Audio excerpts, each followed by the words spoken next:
The Kootenay-Columbia Federal Election 2019. 6 candidates, 7 questions, and only one 60-second answer for each. No retakes, no edits. Here we go. Hi, I'm Abra Brynne, and I am the Green Party candidate in the Kootenay-Columbia riding. I live in Nelson, and I have lived in the area for 29 years. And I'm really excited to be having this opportunity to travel around the riding and connect with people. Question 1. What is your opinion on the role that businesses and business organizations should play in addressing the growing concerns about climate change? I think that all of us have an opportunity to do our part to reduce the climate crisis that's facing us. And some of those measures could be things like taking advantage of electric vehicles. Businesses could be asking for, seeking out electric fleets to ship their products in and out. They could also take advantage of the building retrofit funding programs that are available to make sure that their buildings are as energy efficient as possible. And then there's a whole host of other things that they could be doing, and I would refer people to Paul Hawkins' excellent work on Drawdown, because it demonstrates the top 100 things that people can do, and some of them are big and some of them are small, but they all have an impact, and so working together we can really make this change. Question 2. Nonprofits make significant contributions to the vibrancy of our community. What will you do to ensure nonprofits are able to thrive? Nonprofits are indeed vital to our communities, and they are because they're based in our communities. It's people from our communities that are involved in them, and they're doing all these great things for our communities because they care passionately. In my experience, there's 2 areas where nonprofits struggle, and one is in governance and the other is in funding. So for some years now, I've been lobbying government as well as funders to provide core ongoing funding for our nonprofits, so they're not having to chase the latest project money and have hiccup after hiccup of funding. This way they can have consistency, they can maintain relationships, they can build momentum. And then the other piece is, I think that enhancing services that can help nonprofits build the strength on their boards, because a lot of time people come on without that kind of experience, and yet having strong governance for our nonprofits is one way we can really strengthen them and ensure they're around for the long term. Question 3.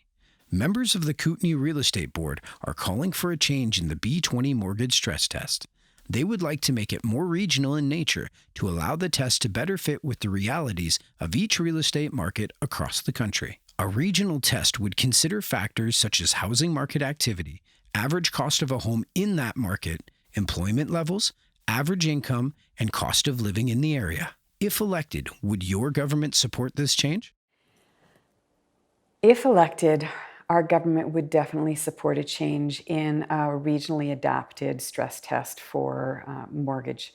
I know for sure that regulation, policy, and programs tend to be created in large centers, and they rarely understand the particularities of our smaller communities. And so having the opportunity to adapt it so it makes sense for our communities here, and they're different across the riding.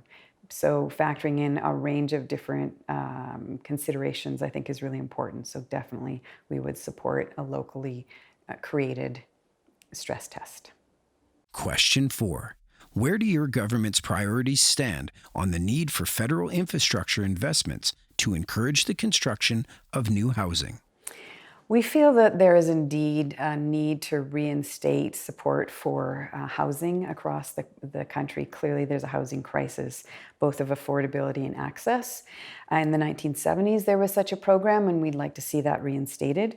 We fully recognize, though, that housing is a provincial jurisdiction, so that grant program would be something that could help incentivize.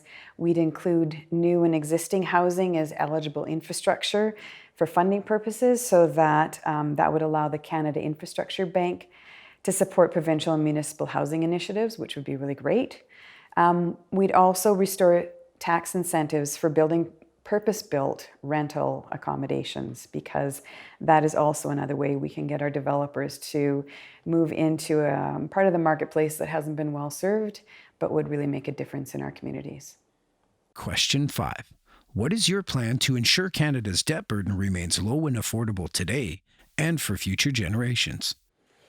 The Green Party of Canada really believes that it's important that we live within our ecological and economic limits. And unlike the other parties, we submitted our full platform to the Parliamentary Budget Office, and they have costed out all 24 planks.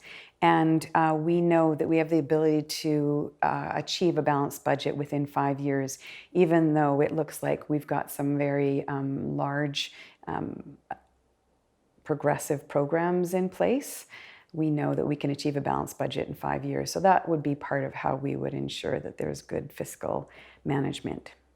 Question 6. What specific measures will you introduce to help small business thrive? Small businesses are also really vital for our communities, just like nonprofits.